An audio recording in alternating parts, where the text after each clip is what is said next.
কোনো সুন্দরী প্রতিযোগিতা বা সুন্দর প্রতিযোগিতা কিংবা সুদর্শন প্রতিযোগিতা বাদ দিয়ে এই প্রথম আমি মুকুট ছাড়া দেশের একজন বিজয়ী, যে কিনা দেশ ছাড়িয়ে দেশের বাইরে ছড়িয়ে গেছে।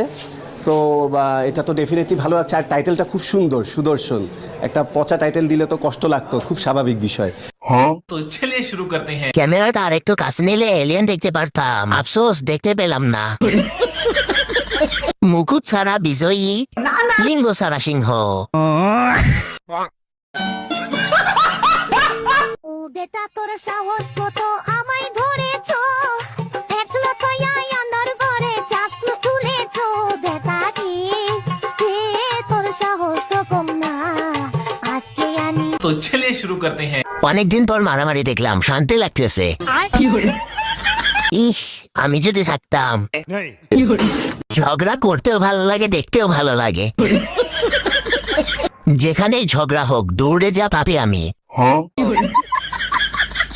বাহ মিস্টার বাঁধন বাহ, যখন আপনি বলবেন বসো আমি বসবো, আপনি বলবেন ওঠো আমি উঠবো, আপনি বলবেন শুয়ে পড়ো আমি শুয়ে পড়বো। কি ভেবেছেন আপনি আমি আপনার কৃতদাসী নই মিস্টার? আমার ওই ইজ্জত तो चलिए शुरू करते हैं। ক্ষেতের মালিক দেখলে মামলা দিব। আমি বলবো তুমি হাগো, তুমি হাগবা। এরাই ভালো আছে, না আছে ব্রেন, না আছে টেনশন। বাহ বাহ বাহ, চোখের সামনে একটা মানুষ পাগল হয়ে গেল। জান্নাত থেকে সোজা যখন সরিষা কেটে এসে পড়ে।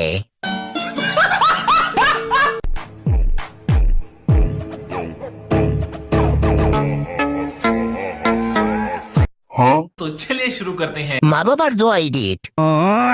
সিনেমার ভিলেনের যখন আগমন হয়, ভাই এডিটটা শিখতে চাই।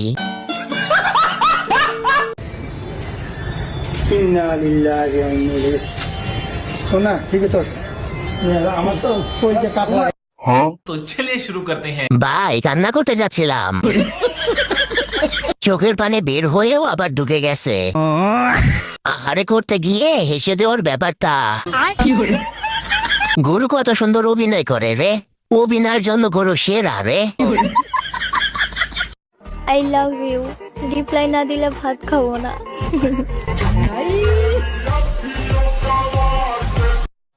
तो चलिए शुरू करते हैं। তুই না খাইলে কার কি?